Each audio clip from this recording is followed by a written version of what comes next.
Bismillahirrahmanirrahim. Assalamualaikum warahmatullahi wabarakatuh. Alhamdulillahirabbil alamin. Wassalatu wassalamu ala asrofil anbiya'i wal mursalin wa ala alihi wa ashabihi ajma'in, amma ba'du. Ayah bunda, orang tua, siswa Madrasah Ibtidaiyah Gedongan yang dirahmati Allah Subhanahu wa taala. Alhamdulillah, segala puji bagi Allah yang telah melimpahkan kepada kita berbagai kenikmatan yang Allah limpahkan kepada kita. Ini harus kita syukuri dengan cara diantaranya kita selalu senantiasa memanfaatkan seluruh kenikmatan yang Allah berikan kepada kita dengan cara beribadah kepadanya, dengan cara salah satunya adalah berkomitmen untuk membersamai anak-anak tercinta kita, dengan cara kita selalu mengupgrade kemampuan kita, meningkatkan keilmuan kita. Terlebih di era teknologi saat ini, anak-anak kita membutuhkan kehadiran kita.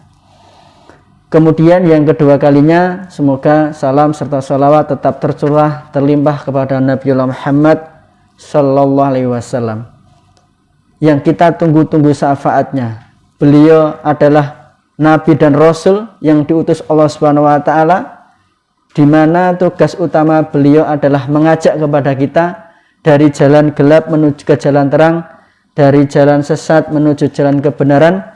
Semoga syafaat Rasulullah bisa sampai kepada keluarga, kepada para sahabat, termasuk kita semua para pengikutnya yang istiqomah.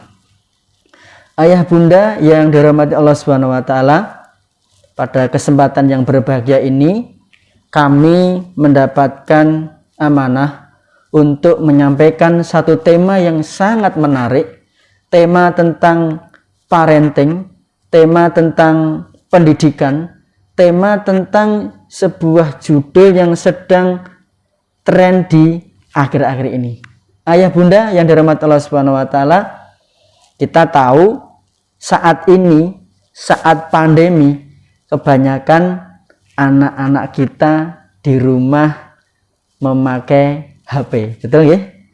Kebanyakan anak-anak kita sekarang lebih banyak fokus konsen di depan layar HP. Bahkan kalau ayah bunda sudah punya anak remaja seusia SMP, SMA, itu lebih banyak berdiam diri di kamar.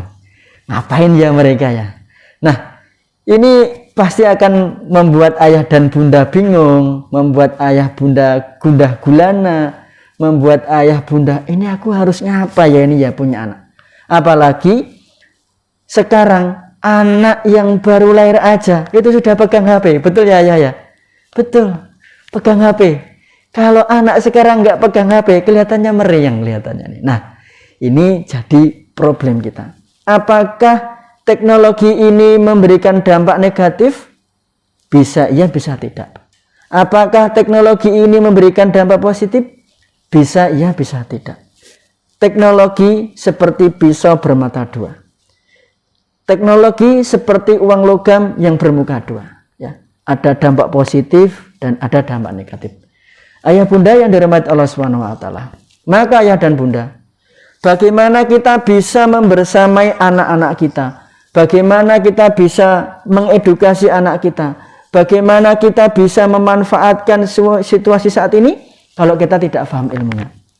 Maka sekolah sebagai partner ayah bunda ternyata memiliki komitmen luar biasa. Bagaimana sekolah berusaha untuk mengedukasi orang tua, untuk memberikan pemahaman kepada orang tua dengan tema mengenal karakteristik generasi alfa dan cara mengasuhnya. Nah, ayah bunda harus paham. Jadi kalau dulu ayah bunda lahir belum ada teknologi, semua serba manual, tidak bayangkan dulu itu naik Gojek kok pakai HP, tidak bayangkan. Tidak bayangkan dulu beli pakai HP itu, tidak bayangkan. Tidak pernah terbayang juga dulu orang jual beli itu tidak ada uangnya. Ya. Kalau tidak ada uangnya, nggak ada transaksi. Kalau sekarang luar biasa. Anak mau beli makan tinggal pencet-pencet ya. mau jualan tinggal pencet-pencet, uangnya itu di mana? Ya kelihatan. Nah, maka ayah dan bunda, saatnya kita belajar bagaimana supaya kita mengenal generasi alfa dan cara mengasuhnya. Baik, kita awali dari siapakah generasi alfa.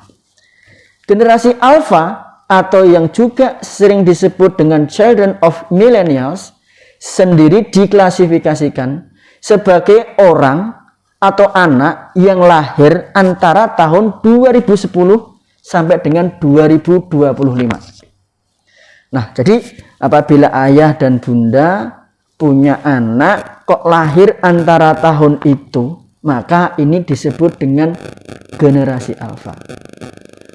Jadi generasi ini memang sangat familiar sekali dengan namanya alat-alat elektronik, terutama gadget. Nah, coba kita jujur, kalau ada anak kita yang rewel, kira-kira ayah dan bunda gimana? Udah kasih HP aja, pasti diam, ya. Ada yang lihat YouTube, ada yang game dan lain sebagainya. Jangankan kok anak kecil, orang dewasa pun juga demikian. 5 detik aja gak pegang HP, itu rasanya galau. Galau sekali, ya. Termasuk yang ngomong berarti ya. Jadi semua pekerjaan itu ada di HP, luar biasa, ya. Kita bisa nyimpen data di situ, kita bisa bekerja di situ, kita bahkan terkoneksi dengan orang di seluruh dunia lewat alat itu. Maka ayah dan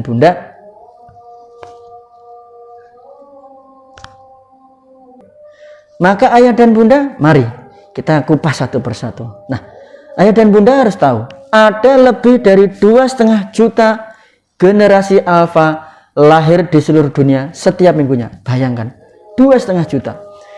Generasi ini adalah generasi pertama yang seluruhnya lahir pada abad 21. Nah, ini adalah abad 21. Itu pertama. Jadi generasi alfa adalah generasi yang lahir antara tahun 2010 sampai 2024. Nah, yang kedua, apa sih karakteristik generasi alfa? Ciri-cirinya itu seperti apa? Yang pertama, generasi alfa ini rata-rata adalah anaknya cerdas dan teredukasi. Jadi ayah bunda itu kalau melihat anak-anak sekarang itu, wah luar biasa, wawasannya tuh luas. Karena apa? Kalau nggak tahu, tanya aja sama Prof Google. Kalau nggak paham, buka aja Mbah Google. Kalau masih bingung, ketik-ketik aja. Dilihat di situ semua sudah ada. Mau cari informasi apapun ada. Ya, kita dulu mau pergi ke tempat misalnya kehajatan saudara atau mau lamaran ya itu ya, atau mau apa itu kan dikasih peta buta ya. Wah di sini sana malah nggak sampai. Nah sekarang cukup dengan Google Map itu ya. Belok kanan, belok kiri ya, naik turun sampai. Anak-anak generasi alfa itu adalah anak-anak yang cerdas dan teredukasi. Anak-anaknya itu luar biasa. Mereka wawasannya luas, mudah tahu, mudah menyerap ilmu. Nah, maka ayah bunda harus paham bahwasanya informasi lewat gadget ini luar biasa. Ya, maka ya bunda, mari kita lihat anak-anak kita. Saya itu kadang juga heran sama anak-anak itu. Kok yo tahu apa-apa, kok yo ngerti, kita nggak tahu mereka sudah paham, itu luar biasa ya. Kemudian yang kedua adalah tech savvy. Jadi anak-anak ini lahir di mana teknologi, di mana alat-alat ini hadir ya. Pada saat itu munculnya iPad ya, munculnya HP. Nah, anak-anak ini lahir di mana alat-alat komunikasi ini sudah ada. Maka ya dan bunda, kita harus bijak bagaimana kita nanti ketika memberikan alat itu kepada anak-anak kita. Ya, di rumah kita pasang wifi, kita kasih paketan, kita kasih HP yang canggih, ternyata kita nggak bisa mengoperasikan. Nah, ini tolong diperhatikan. Kemudian yang ketiga adalah generasi paling terhubung. Nah, sekarang itu kan ada Facebook. Facebook itu bagi anak muda udah nggak tren lagi. Sekarang trennya adalah Instagram. Saya tuh kalau bicara Facebook dengan anak-anak saya tuh diguyu. Facebook itu apa toh bibi? Anak muda ya IG, ya ada Instagram. Dulu kita itu pakai BlackBerry gitu ya. Teman-teman yang sudah ke ke teknologi yang lebih canggih itu ya sering ngomongi kita, oh kok nganggo BlackBerry toh Pak, saya kan zamannya wis ganti. Wah, ternyata begitu cepat. Nah, generasi yang paling terhubung di mana anak-anak kita itu luar biasa. Temannya itu sudah nggak lintas RT lagi ayah dan bunda, tidak lintas RW, tidak desa, tapi sudah mengglobal. Nah, kita harus paham dengan siapa anak-anak kita berteman. Nah, maka ini penting sekali. Ciri yang ketiga ini penting sekali. Jadi generasi yang paling terhubung. Yang keempat ayah dan bunda, anak-anak kita itu didominasi oleh perkembangan artificial intelligence atau AI. Di mana kemudahan-kemudahan itu disajikan di depan anak-anak kita. Mau ngapa-ngapa itu serba dipermudah, ya. Ini zaman era robot. Zaman era di mana era digital ini disuguhkan kemudahan-kemudahan yang luar biasa. Maka ayah bunda kita harus paham. Lah mbiyen Pak ora ngono, mbok ora ngono lah itu zamane mbiyen. Kalau zamannya sekarang tentu beda. Anak-anak kita itu harus kita siapkan sesuai dengan perkembangan zamannya ayah dan bunda. Nah, kita harus paham itu. Kemudian anak-anak kita itu kan kadang nggak suka ya dibanding-bandingkan ya. Oh bapak itu dulu begitu ya enggak bisa karena zamannya sudah beda. Yang kelima, cenderung individualistis dan sulit ditebak. Nah, dampak ketika anak itu sudah di depan HP, di depan laptop, ya ada sinyal, ada kuota, sudah ya dipanggil konsolat ya. Tapi ranteng-teng mangkat, betul ya? Disuruh makan, lupa makan, ya. Disuruh mandi, bahkan apalagi di era PJJ itu, lah, disuruh mandi sulit, sama ya berarti ya. Iya.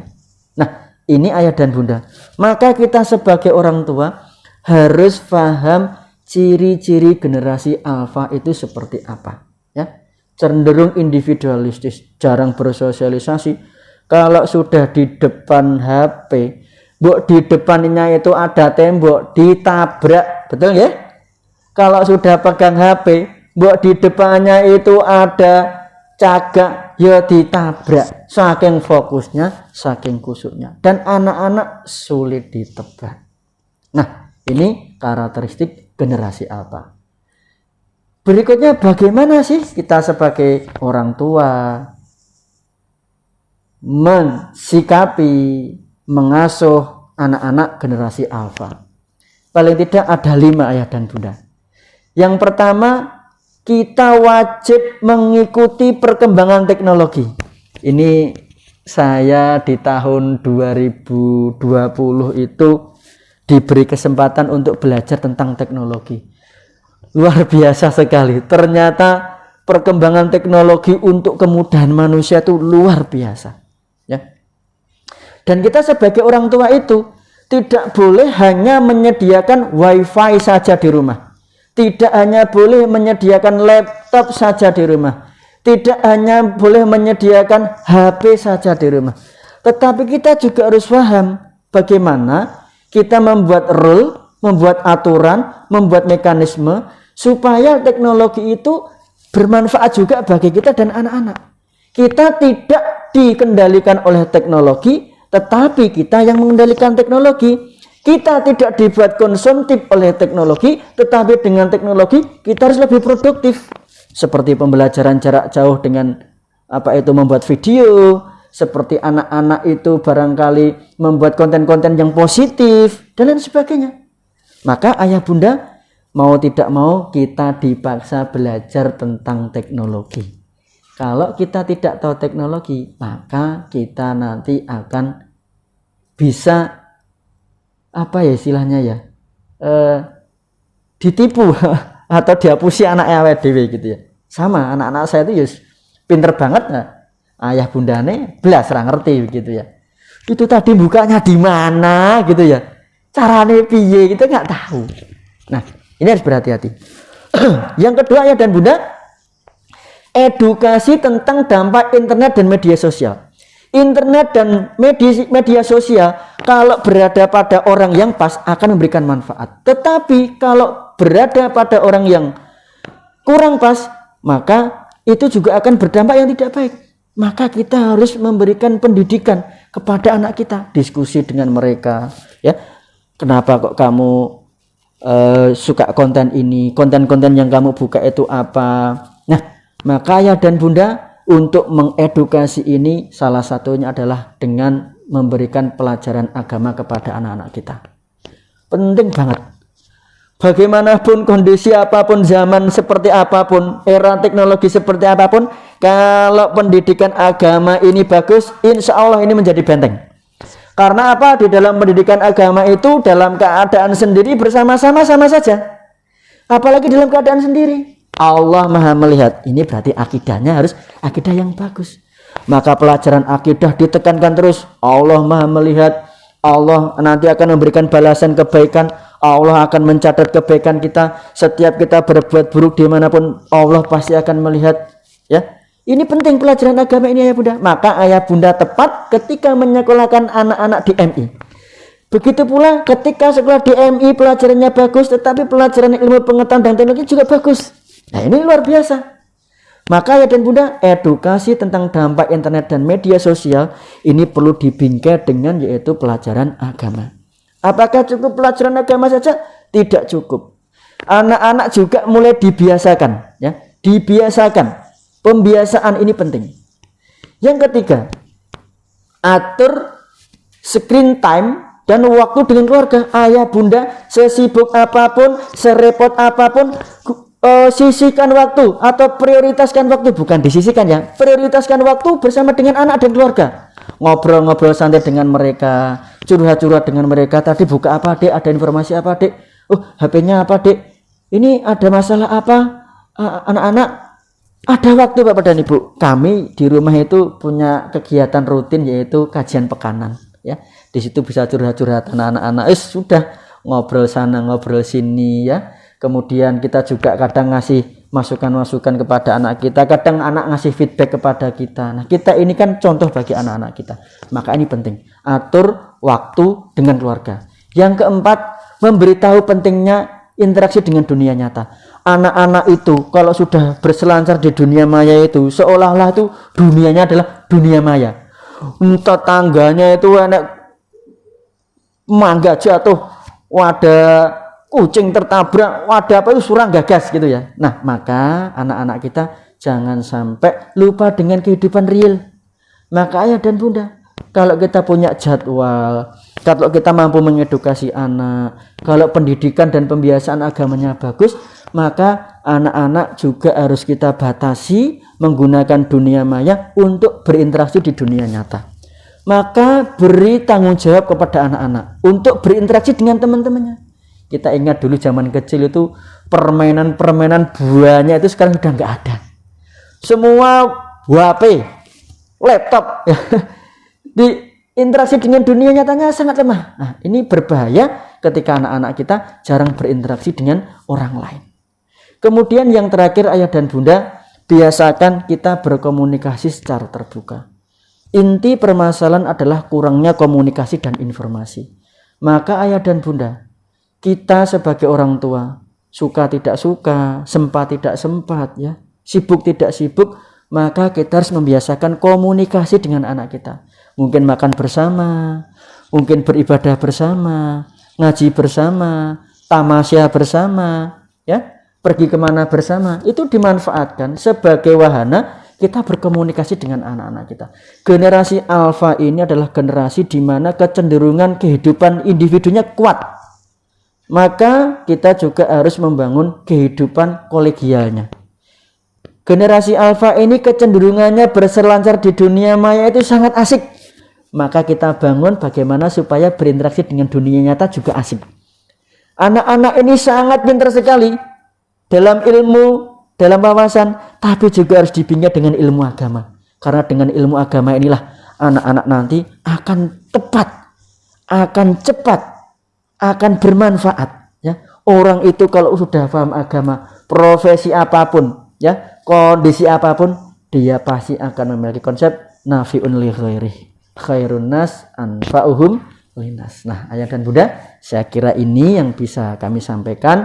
Semoga materi singkat, padat dan cepat singkat, padat dan cepat ini mampu memberikan pemahaman kepada kita, untuk trigger bagi kita. Ayo kita berselancar lagi. Gen alpha itu apa?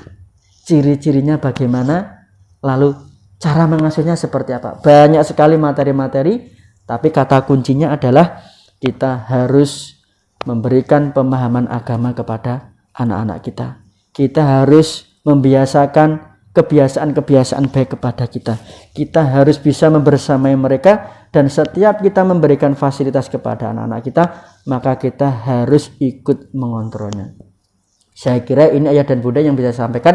Apabila ada kesalahan kami mohon maaf, dan apabila ada manfaat itu datangnya dari Allah. Wa aqulu qouli hadza fastaghfirullah li wa lakum. Assalamualaikum warahmatullahi wabarakatuh.